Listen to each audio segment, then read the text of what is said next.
Hi, this is Jesper, and I make videos on YouTube for those who like to challenge mindset and make a difference in the workplace.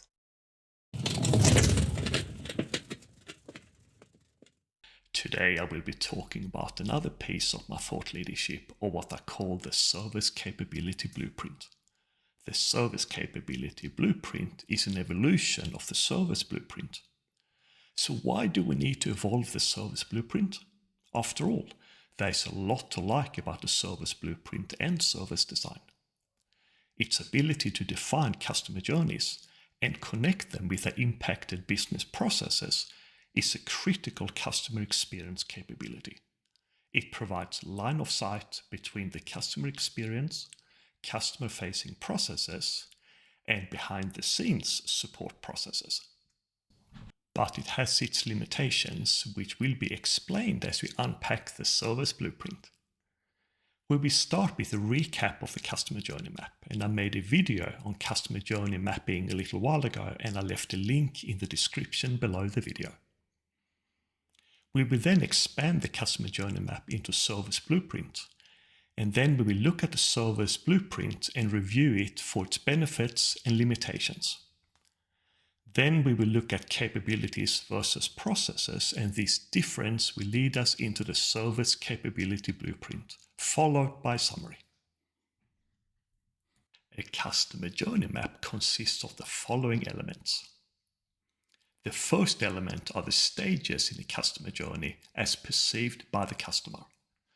My starting point stages are awareness, research, evaluation, purchase, use, and service.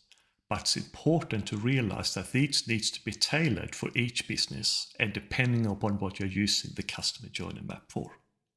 I will use the example of a car manufacturer and unpack the research stage for each element. The second element is a customer need, that is, what the customer wants, needs, or expects. For example, wanting road security and researching lane keeping and stability control technologies.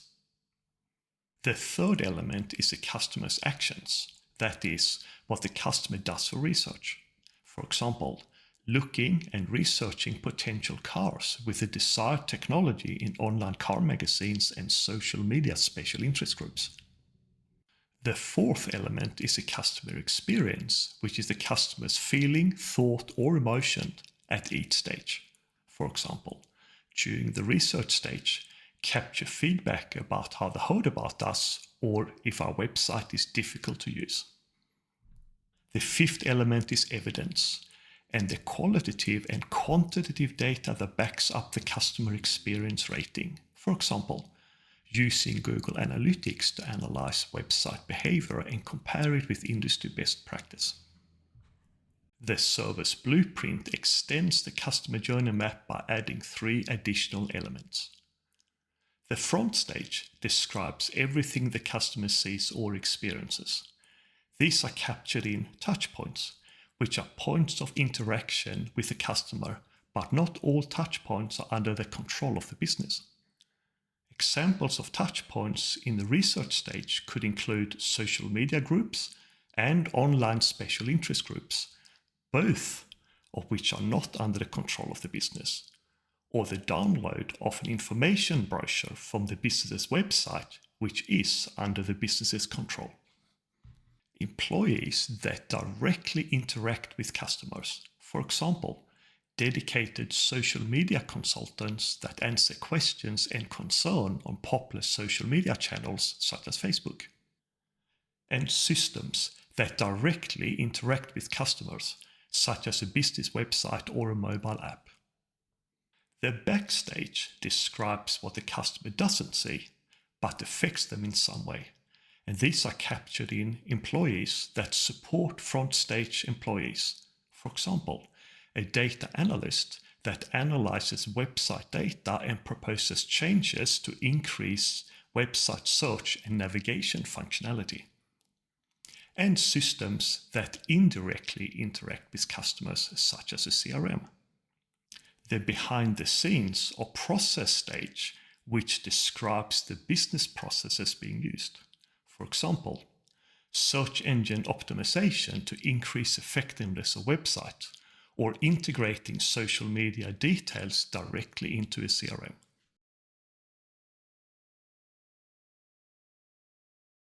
Developing a service blueprint is a great approach for a business that is establishing a customer experience capability and needs some quick wins.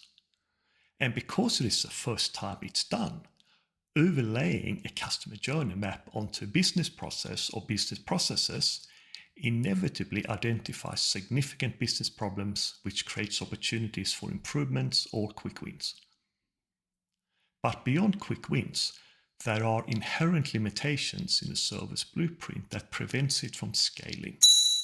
It is based on a current state view of business processes, which is ideal for process improvement, but not for process transformation, which relies on an aspirational future state view.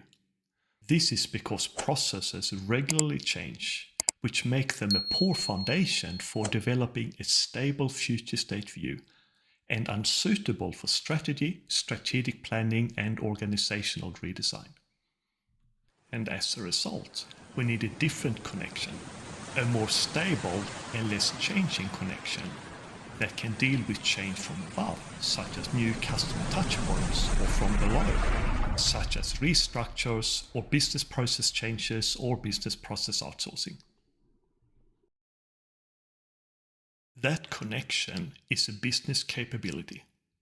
A business capability describes what a business does or needs to do versus a process which describes how it's being done. A business capability also doesn't care where it's done, how it's done, or if it's done in multiple places. Because of what the business does changes much slower than how it does it or where it does it, it provides stability and relative immunity to organizational changes, which is why it's often used to develop stable current and future state views of an organization and transformation roadmaps. It also has many other features, which I made a video about, and I put a link in the description below the video. The service capability blueprint adds a new element, the business capability, and uses the business capability as a primary connection to the front and back stages. It is an evolution of the service blueprint because the use of business capabilities enables the customer experience to be connected to business strategy.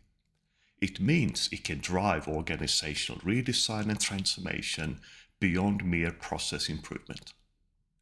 There are 9 steps to develop a service capability blueprint, building on the research stage example. The first step is to take the service blueprint and remove dimensions that are not relevant. In this example, I have removed employees as they operate through processes and systems. The second step is to identify potential capabilities for each dimension. There is an art to this, or it can be as simple as asking and answering what the business needs to be able to do to achieve something. For example, a customer action for research is Q&A in social media groups. What capabilities might a business need to capitalize on this information? To draw an initial straw man of capabilities, we might hypothesize that we need to be able to monitor social media platforms. We need to respond on social media channels. We need to train staff on using social media and be able to escalate certain communications to management. And if we do the same for all elements, we might guess this. Now it's important to point out here that a straw man is a starting point. It's not exhaustive or complete, and its purpose is to seed further exploration and conversation. Step 3 is to group and map capabilities. There is no hard science on how to map capabilities. What's most important is that they're worded or grouped in such a way that they make sense to the business. Step 4 is to expand capabilities to complete the capability map. The straw man is presented and workshopped with stakeholders to capture all required capabilities. In step 5, we assess current capabilities. A good starting point is to use the Business Architecture Guild capability classification and assess each capability as it currently operates. Step 6 is to determine future capability needs. Capabilities are mapped to the business strategy and capability uplifts are described using the same classifications. And in step 7, we develop a gap analysis. And we keep only capabilities that require an uplift and remove the remaining capabilities. In step 8, we prioritize capability uplifts. There are many ways of prioritizing, but if we are looking for quick results or wins, select only the essential uplifts. In our case, it might be capabilities centered on channel management. We can start building these capabilities now while the process continues. In step 9, we develop the capability uplift roadmap.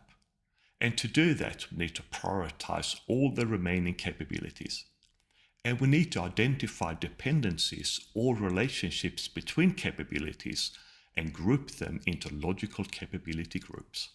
For example, online campaign management depends on Google and website analytics capabilities to provide accurate website and campaign statistics and results.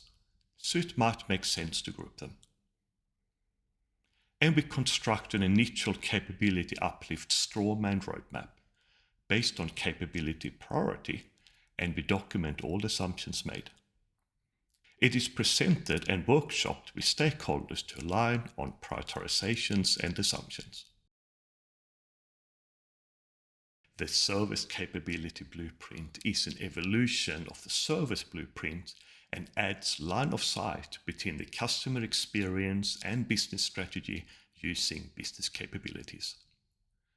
It enables direct alignment between the customer experience strategy and the business strategy and provides the tools and techniques to develop current state and future state views of business capabilities and required capability uplifts. It compares current and future state views and highlights gaps, and it prioritizes gap capabilities and identifies dependencies or relationships with other capabilities. The final part is a construction of a strawman roadmap based on prioritized capability uplifts, which can be used as inputs into business cases, organizational redesign, major systems replacement, to name only a few use cases. There are links in the video description below to all the models and frameworks I've used in this video. If you like this video, please like and subscribe to my channel. Thank you for watching, and I hope to see you in my next video. Take care until then.